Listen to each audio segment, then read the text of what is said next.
Hola amigos, nos encontramos en Jimena de la Frontera, un bonito pueblo de la provincia de Cádiz enclavado en el Parque Natural de los Acornocales. Nos hemos trasladado aquí para conocer parte de su patrimonio arquitectónico y paisajístico, que como bien descubriremos ha estado muy ligado al paso de numerosas civilizaciones a lo largo de su historia. Vamos a comenzar dirigiéndonos al sur de la localidad, descendiendo por sus empinadas calles hasta dar con el inicio de uno de sus senderos más conocidos, el del río Ozgarganta. La fábrica de artillería de Carlos III. Iniciar esta ruta por aquí significa darnos de bruces con la antigua fábrica de artillería de Carlos III, también conocida como la fábrica de bombas, pues este instrumental armamentístico era el que más se producía en sus hornos. Algunas de sus instalaciones hoy se han aprovechado para transformarlas en un establecimiento hostelero. Este complejo se encuentra en la orilla norte del río y nada más flanquearlo se advierten los restos de otra infraestructura en el suelo que desfila por todo el margen izquierdo del caudal. Se trata del cao, o canal por donde se dirigía el agua para llevarla a los hornos, hoy desaparecidos, donde se fundiría el hierro para crear el armamento. La frondosa vegetación apenas deja ver la obra, pero poco a poco irá perdiendo protagonismo para despejarnos el dibujo del conducto. Por su parte, podemos apreciar otras dependencias anexas como esta, donde se supone que había una fuente de agua potable. Acercándonos de nuevo al canal, podemos saludar ahora al río Ozgarganta, afluente del río Guadiaro y suministrador del agua que hacía trabajar esta maquinaria que comenzó a funcionar en el siglo XVIII, concretamente en el año 1780. En esta época se estaba llevando a cabo el asedio de Gibraltar, el tercer intento de los españoles por arrebatarle a los británicos esta estratégica ciudad. La fallida campaña duró desde 1779 hasta 1783, años en los que la fábrica pudo abastecer de munición y armas al ejército español.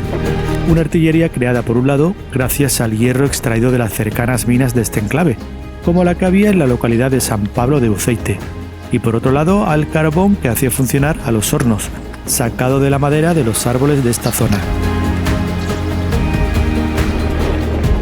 Otro destino de la producción de la fábrica fue el soporte de las campañas llevadas a cabo en las Américas. Los muros que forman este conducto artificial de más de 600 metros de longitud están levantados a base de sillares labrados, mampostería, ladrillo, incluso la talla in situ en la propia orografía del terreno. Para poder contener el agua y hacerla pasar por las esclusas de este canal, se construyeron varias presas, la primera de ellas destruida con las crecidas del río, y algunos azudes que también contenían el paso del caudal o su desvío. Toda una obra de ingeniería que capituló en el año 1788, cuando empezó a escasear la materia prima y la estacionalidad de las crecidas del río no favorecía una producción continuada. Por aquí va el agua. Tras visitar esta infraestructura, el sendero continúa progresando paralelo al río, y como no queremos perderlo de vista, nos introducimos en una propiedad accesible cuyas ruinas corresponden al antiguo molino harinero de Las Peñas. No os dejéis amedrentar por ciertos detalles, porque en realidad estamos surcando un bonito espacio natural protegido, conocido con el nombre de Chinchilla.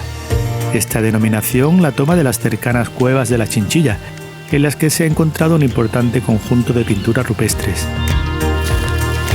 Por aquí disfrutaremos de un agradable paseo junto al río por las faldas del Cerro de San Cristóbal, en cuya cima se ubica el castillo al que pronto llegaremos. Antes de abandonar esta finca, apreciamos la antigua canalización que seguramente iría a parar al molino para hacerlo funcionar. Salimos del recinto y avanzamos un poco más hasta una cancela cuya instalación surge de la necesidad de impedir la salida de animales domésticos.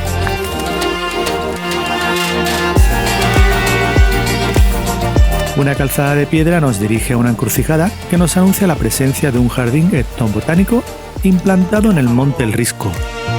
Desde este cerro se obtienen unas vistas magníficas del entorno. Al mismo se puede acceder bien por un camino que se desvía siguiendo el sendero del río Ozgarganta o bien por aquí, por la llamada Vereda de la Encubierta. Este trazado lo tomaban antiguamente los lugareños para ir a por agua a la fuente homónima o para acceder al río. Por tanto, este camino que ahora encaramos en sentido ascendente con rampas de hasta el 11% de inclinación también llega a la localidad de Jimena de la Frontera.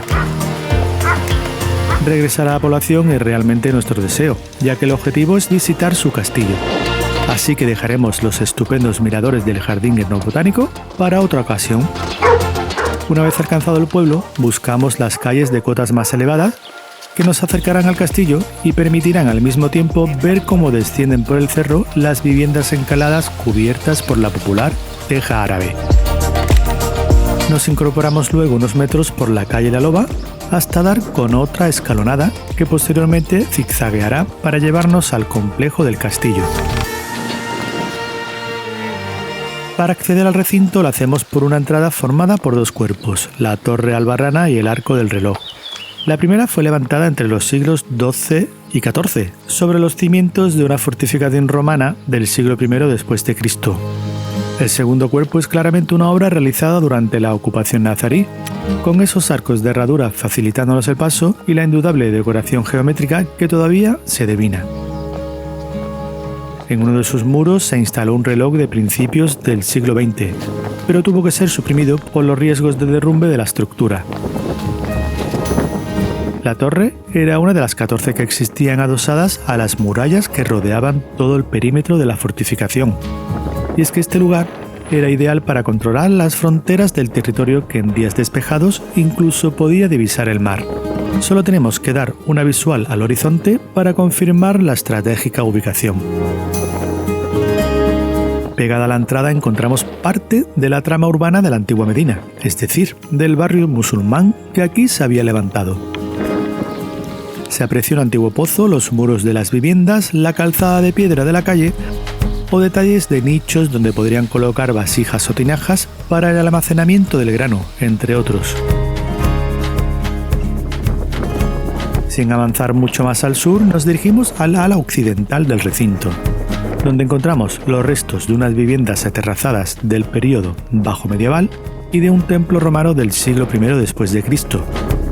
Los restos romanos confirman que esta civilización levantó aquí una ciudad que hoy los arqueólogos han bautizado con el nombre de Oba. Nos dirigimos ahora al Alcázar, situado en el extremo sur por ser la zona más elevada del Cerro de San Cristóbal. Una pasarela metálica evita el paso por las ruinas de un puente del siglo XVI que accedía al complejo. Este puente salvaba el foso almohade, construido en la propia piedra en forma de V. El aspecto actual de los muros del Alcázar dista mucho del original de la época de dominación musulmana, ya que en el siglo XIX tuvieron que ser transformados para adaptarlos a las necesidades defensivas en la Guerra de la Independencia contra las tropas de Napoleón. La torre del homenaje es el elemento más destacado de esta infraestructura. De planta circular de cara al exterior, fue construida entre los siglos XV y XVI por el duque de Medina Sidonia una vez conquistó la ciudad a los musulmanes. Está levantada a base de piedra de mampostería, con 3 plantas, más una superior que contenía las almenas. Estas se suprimieron en la Guerra de la Independencia. Aunque la torre la encontramos exenta, en realidad estaba unida a la línea original de la muralla por los flancos, hasta que sufrió las adaptaciones anteriormente comentadas. Nos subimos a uno de los muros defensivos para dominar, una vez más, todo este paraje que comprende al oriente el valle de la cuenca del río Guadiaro, con el Ozgarganta serpenteando en su busca entre las localidades de Jimena y Los Ángeles, y con las elevaciones de las sierras de Bermeja, Ronda y Parque Natural de los Acornocales como telón de fondo.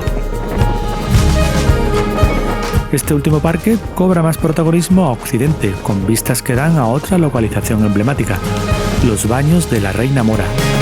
Estas ruinas pueden corresponder a una antigua iglesia mozárabe cincelada en la roca entre los siglos IX y X. También cavados en la piedra son los nichos que se encuentran en sus muros y la singular pileta que da nombre al lugar. Ahora regresamos al norte del cerro para contemplar sus 2 aljibes. El primero de ellos es Almohade, creado en el siglo XII y, como bien sabemos, se construyó para el almacenamiento de agua. Está hecho a base de ladrillos con 5 naves de bóveda de cañón que soportan las filas de arcos que asemejan a los encontrados en los caños de Carmona, Sevilla.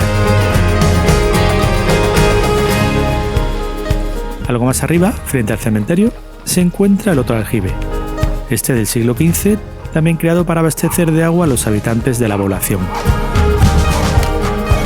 Finalmente nos subimos a los bien conservados restos de la muralla almenada para pasar sobre el arco del reloj y acceder a la parte superior de la Torre Albarrana, una torre que albergaba las dependencias de los soldados que escudriñaban el horizonte en busca de amenazas.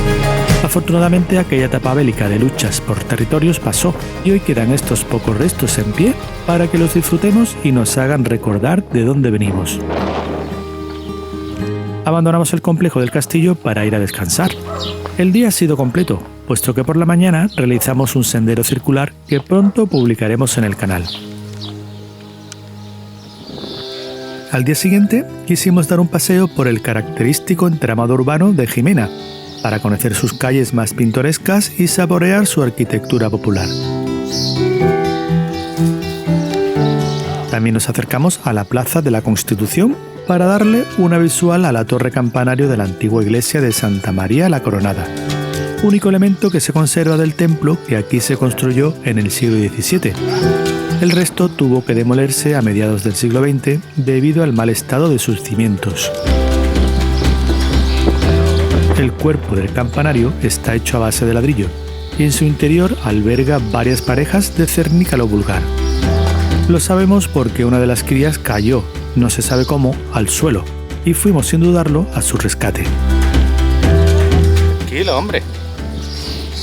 Son aves rapaces protegidas, así que si os encontráis algún caso como este, no la dejéis tirada a su suerte. Nosotros, con la ayuda de un amable hostelero, conseguimos introducirla en una caja a la espera de la llegada de los municipales, que se encargarían del resto de las gestiones con la protectora. Sí, pues nada, aquí tenemos estos señores que se llevan al cernícalo, ¿no? Hemos visto que es un cernícalo vulgar. Así que nada. Y ahora la protectora o algo, ¿no? De animales. Sí, vamos a intentar gestionarla a través de Seprona, a ver si ellos... Y nada más, con esta buena obra nos despedimos de esta bonita villa, declarada en 1983 Conjunto Histórico-Artístico y que ha sido testigo del paso de numerosas civilizaciones. Hasta la próxima.